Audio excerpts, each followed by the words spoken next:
Bisa jadi dengan terkena musibah maka dihindarkan dari musibah yang lebih besar.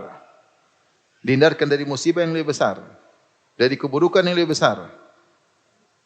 Di antaranya untuk merenungkan akan hal ini, kita baca tentang kisah perjalanan Nabi Khadir dan Nabi Musa. Ketika Allah berfirman, "Fantalaqa hatta idza raqiba fis safinati kharaqaha.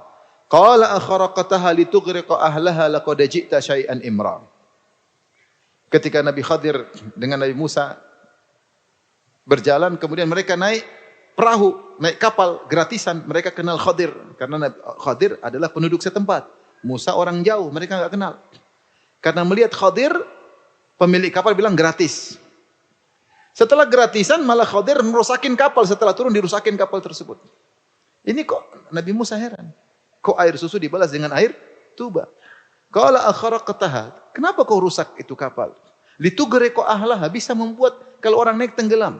Laqad ji'ta syai'an imra. Kau telah melakukan perkara yang salah wahai Musa. Setelah itu Khadir jelaskan kepada Musa alaihissalam.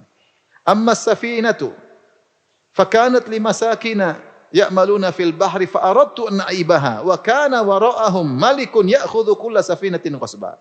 Adapun perahu tersebut atau kapal tersebut adalah milik orang-orang miskin, nelayan miskin. Mereka punya kapal tapi miskin. Maka saya ingin merusaknya. Rusak sedikit aja, enggak banyak, rusak sedikit.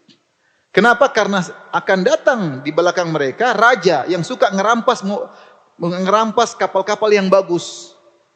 Nah, kalau kapal mereka rusak tidak dirampas, maka terjadilah musibah yang ringan dengan rusaknya kapal tersebut. Untuk dihindarkan dari musibah yang lebih besar, dirampasnya seluruh kapal. Paham?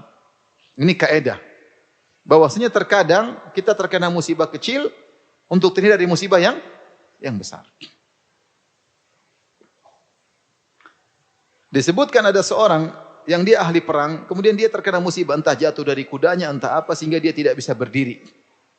Maka dia bilang terkena musibah. Ternyata setelah dia renungkan, itu musibah mendatangkan kebaikan untuk menghindarkan dia dari musibah yang lebih besar.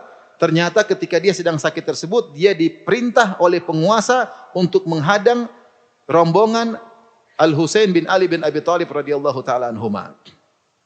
Dia disuruh karena dia jagoan, hadang itu Al-Husain. Subhanallah. Seandainya dia sehat, dia akan jadi pemimpin untuk menghadang Al-Husain.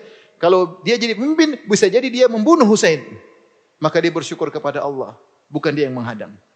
Allah hindarkan dia dari ujian yang musibah lebih besar.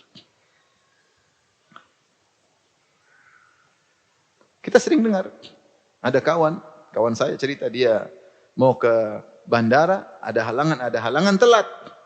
Akhirnya pesawatnya udah terbang di luar, ternyata mengalami kecelakaan. Kalau tidak, dia sudah masuk dalam pesawat tersebut dan sudah celaka. Allah hindarkan, mengenakan musibah kecil untuk menghindarkan musibah yang besar. Baik.